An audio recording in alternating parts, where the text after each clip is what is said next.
Today's video is going to be a bit different.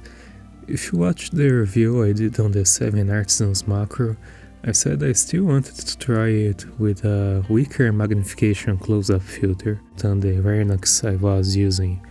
So I finally got a stepping ring to fit my DCR 250 on it.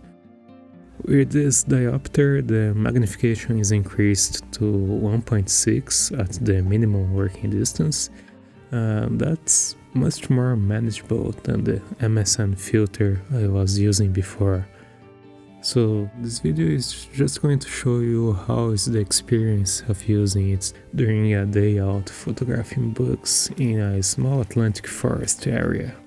I got a bunch of clips highlighting some weird and cool findings while I photographed them. It should give you a good idea of the subject size and places where I used to find them. There's a few harvestmen here. These are Mesconix cuspidatus, still very juvenile. They get about 3 times the size.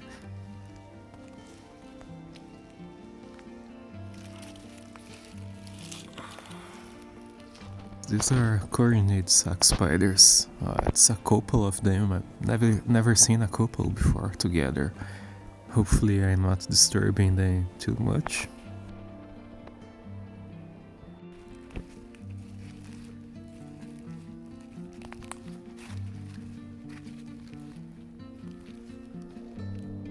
Here's a strange cocoon. I don't know who it belongs to. There must be some butterfly. Sadly, with the camera, I couldn't balance the background correctly. It looks much cooler on the phone. And here it's just leaves. Nothing to see here. Unless... leaf catids look pretty simple from a distance, but if you look close enough, there are some pretty interesting patterns going on. Some of them even have the false eyes hidden under the wings. Over here there's a small parasitoid wasp. I can't readily identify them, but it's really tiny. Underneath this leaf I just saw a small jumping spider, but I'm not seeing anymore when I got the phone. It's over there. Tiny.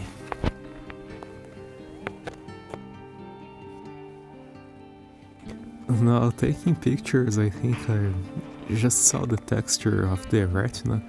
It's pretty cool when you not knowingly focus inside their eyes.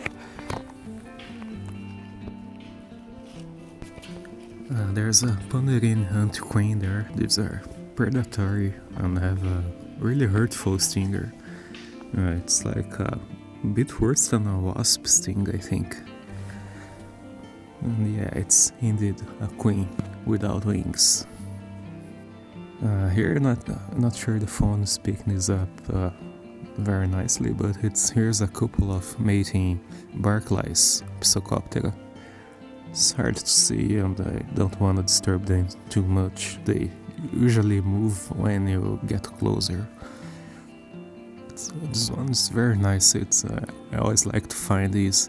It's the cocoon of a parasitoid wasp on Echinelmonid.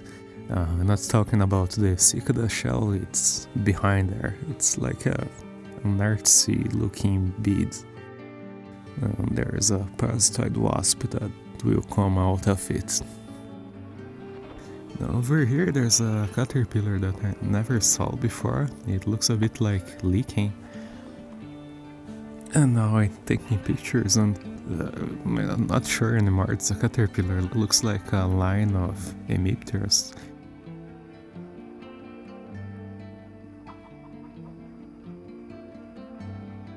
Yeah, it's a caterpillar, it's for sure it's a caterpillar, but I have no idea to who it belongs to. Very, very weird. I have to look it up later.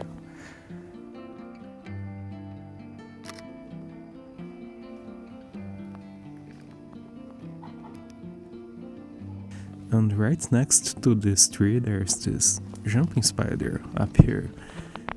Seems to be with spiderlings, but I'm taking pictures now and I'm not sure what's happening. I think it's a juvenile using the web that was previously from another spider. I think I can see some exuvia of spiderlings, but the spider itself doesn't look adult. I'm not sure. Over here there's a two-tailed spider, hair-slid. It's very pale. I think it's just gone through ecdysis. Here's the giant spinners that give them the two-tailed spider common name. And it's just chilling there against the sunset. That's a good spider life. And over here on the same tree of the caterpillar, a hair slid showed up. You just saw her moving. These two, by the way, are still very young. They get much bigger than this.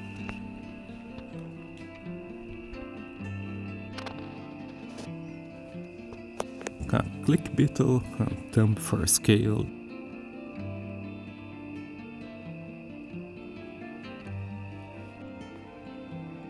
And going down the same tree there's a web, but I didn't see the spider. And still going down, I think it is a giant cranefly. They have a pretty cool looking face.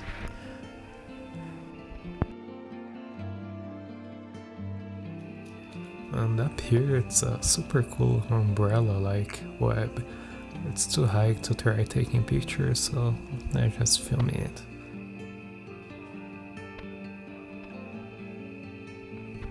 Here's me being a party pooper. I just found a bunch of dung beetles rolling around. It's the first time I see this around here actually. Got some pretty nice footage of them with the camera.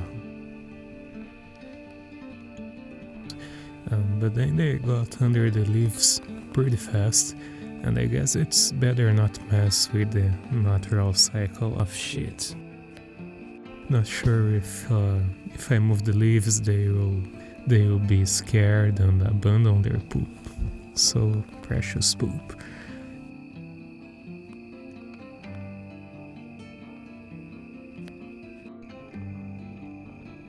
If you want to see more of my photos, links will be in the description. Thank you for the interest and subscribe if you want to see more incoming macro content.